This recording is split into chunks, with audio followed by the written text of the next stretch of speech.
This is blazehog, one of the 3 Pokemon that I'm about to create with a little bit of help of AI and some other reference images. Let's jump into it.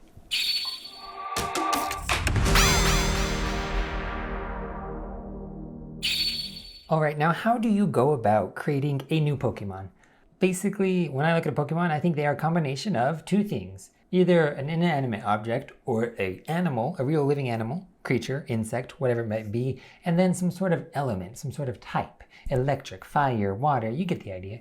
So I started by asking ChatGTP for 10 different ideas for a new Pokemon that is a mix between an animal and an element. Now, this is one of the results. It called it Stormpanda, a combination of a storm and a panda, which not super creative, but also it works. I think it's a pretty good name. Let me know if you have a better name. Recommendations, comments down below definitely are welcome. So this was just my first element, my first Pokemon of the 3. I think it does pretty good, but I really like my results going forward. So stay around for the next ones. This one, pretty basic. Tried to draw a sort of anthropomorphic panda figure. Give it some soft features so it looks like an anime. Give it those nice big eyes. Definitely need those panda, well, I don't know what you call it, the black spots around the panda's eyes, you know, to kind of really root it in the reality of what it comes from. So you don't look at it and say, that's not a panda at all. If it has those things around the eyes, it's, you know, it's a panda. Anyway, so then when it comes to the storm element, this is why I would maybe redo this, because I kind of did just an electric panda, not so much a storm panda. When I think of storm, I think of more of an atmospheric visual, whereas this, you know, I didn't put any clouds in this Pokemon, nothing that resembles a cloud. I kind of focused on the lightning bolt shape, which you could say is a storm element. That's okay. And then the ears, I thought maybe if I give him some zigzaggy ears and some sharp claws, that would kind of resemble a storm. So overall, you know, I think it's a fun result. It'd be interesting to maybe try this one again and do a different sketch for Stormpanda, but it's a good start. So yeah, there he is. That's Stormpanda. I'll show you the final, and then we'll jump into our next new Pokemon. It's going to get real good. Oh, how about that tail, eh? It's a nice tail. It's a stormy tail. Yeah, no, I like it. I think it did well. Okay, sorry, moving along. All right, so this next one is pretty fun. The name it gave me was blazehog, a combination of hog and fire. Now, I like the name blazehog. I think that's pretty good. Fire was pretty vague, pretty general, as were a lot of the descriptions. So I decided to build upon that a little bit and have it be a hog mixed with a volcano. Now, we do have some volcano-type Pokemon, most notably the one that has, I'm going to have to look it up. I forgot his name. Hang on. It is Camerupt, which is a camel and a volcano, apparently. And that's pretty cool and all, but how about a camel and a, no, how about a volcano and a hog? So this one will be a little bit different. I decided to do him anthropomorphic a little bit more, where he's just going to be on his 2 legs, kind of leaning forward a little bit. The reason for this was, in the bottom corner is a reference image. That is what I got when I typed into Midjourney, this description, blazehog, there he is. And I thought that was a good starting point for at least for the overall form, but I wanted to build on that a little bit. So first we get the sketch down, and I'm like, well, we need some more hog elements, so let's add in the warthog tusks. Gotta have the warthog tusks. And I like where this is going. I didn't mention the Stormpanda.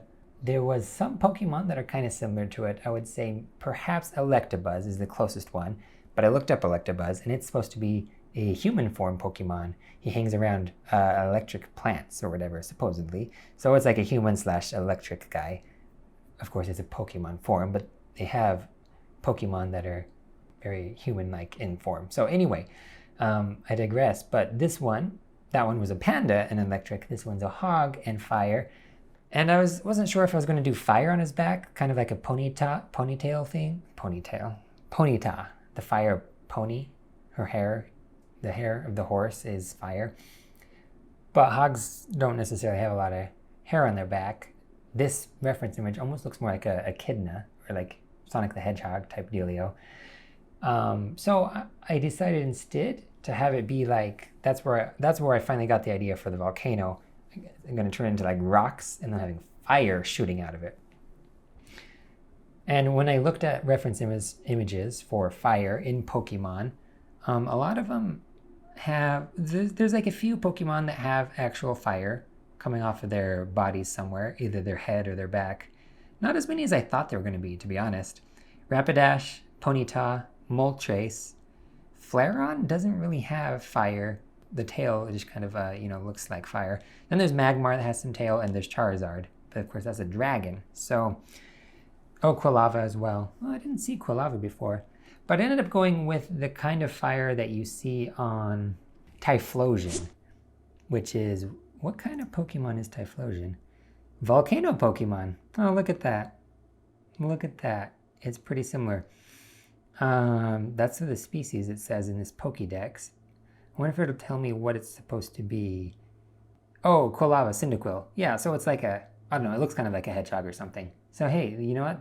This is kind of similar to Cyndaquil and Quilava, but we're leaning more into the hog element. So interesting that it is also a volcano Pokemon.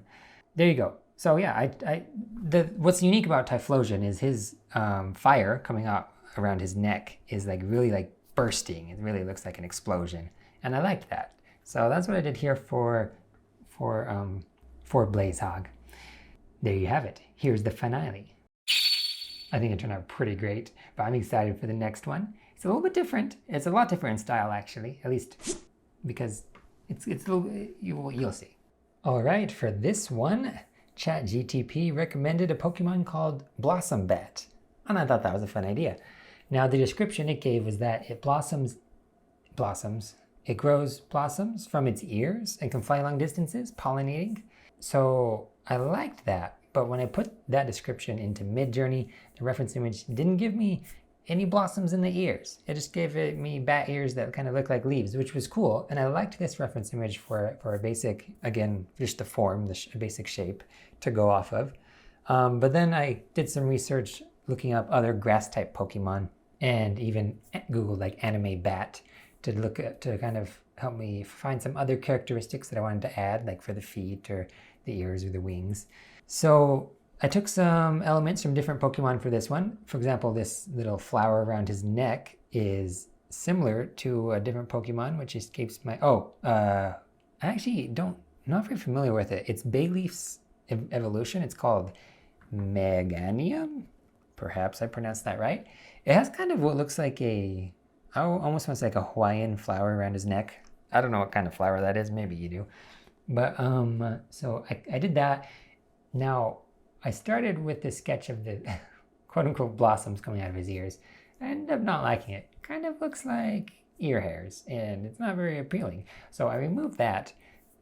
Also, I didn't want too many designs to crowd up the Pokemon. Pokemon, even though they have unique designs and different elements here and there, a lot of times they are pretty simple. I mean, it depends on, like the third evolution is usually a little more complicated, but they're generally pretty simple. So I wanted to keep the details to a minimum, and be intentional about the details that I did include. So that's what I did. I liked that leaf though. That was a fun little ad for his forehead. And then in Midjourney, again, just some of the prompting I did is I wanted the color green and I wanted it to be anime style. So that's what I told it. And it gave me this cool looking leafy bat image. But there's no wings and there's no blossoms. So my Pokemon's called Blossombat. I needed to blossom. And yeah, from there I just played around with the details and changed the feet up a little bit. And then we threw in some color. And this one's a lot cuter than my other two. And some Pokemon are cute, some Pokemon are fearsome. It just depends, So here is my Pokédex entry for Blossombat. Blossombat is a blooming Pokemon. It has a bulbous body covered in delicate petals that can release a sweet fragrance. Blossombat often hide in flower beds, waiting to surprise passerbyers with a flurry of petals. They can use their petals to whip up a powerful gusts of wind to defend themselves against predators. Blossombat. All right. Thank you for watching. This was a blast. I had a fun time. I'll see you next time. And as always, remember to smile.